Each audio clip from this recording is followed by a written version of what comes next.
Възможност на Фондация за социална промяна и включване дава шанс на младежите, напускащи домовете, да продължат образованието си, да намерят работа и да се интегрират пълноценно в обществото.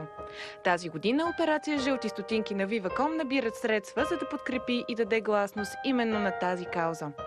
Операция Жълти стотинки съществува вече от 5 години. Тази година се ориентирахме към нова кауза. Програмата изключително много помага на тези млади хора, които навършили 18 години са принудени да напуснат социалните институции. Затова решихме да ги подкрепим тях, защото тази тема е доста трудна, не много позната за българското общество. Тези млади хора имат нужда да си стъпят на краката.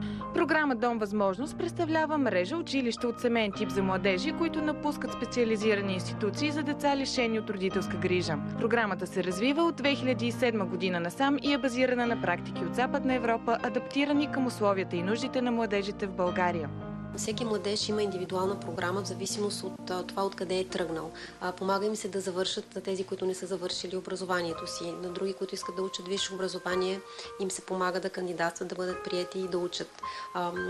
Помагат им също в ежедневието, да знаят как да си организират финансите, това, че се плащат сметки, че вкъщи се чисти и готви. Елементарни неща за нас, но които те научават тук. Дом Възможност в София функционира от декември 2013 година.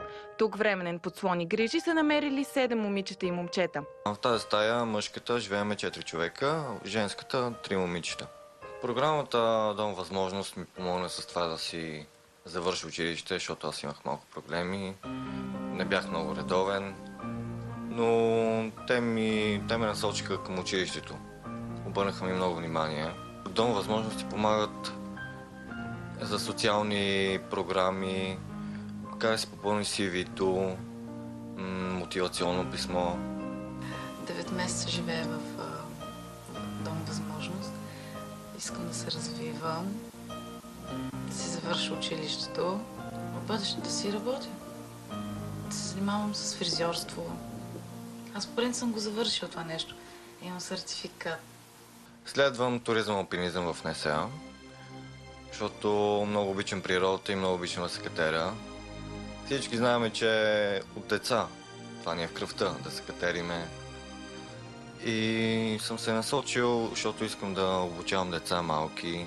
По статистика, всяка година между 200 и 300 деца напускат домовете и много малко от тях имат късмета на Явор и Аксиния, защото защитени жилища от такъв тип има само 6 в цялата страна. А за изграждането на още можем да помогнем всички ние. В цяла България хората могат да пуснат своето ресто.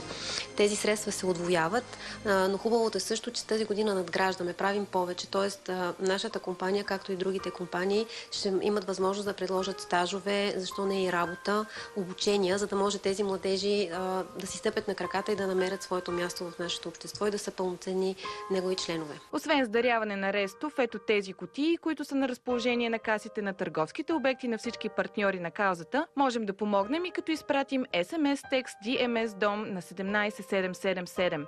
Кампанията ще продължи до края на годината. Това лесният е начин. И с DMS, и с рестото, което също е много лесен начин да помогнем за нещо толкова добро.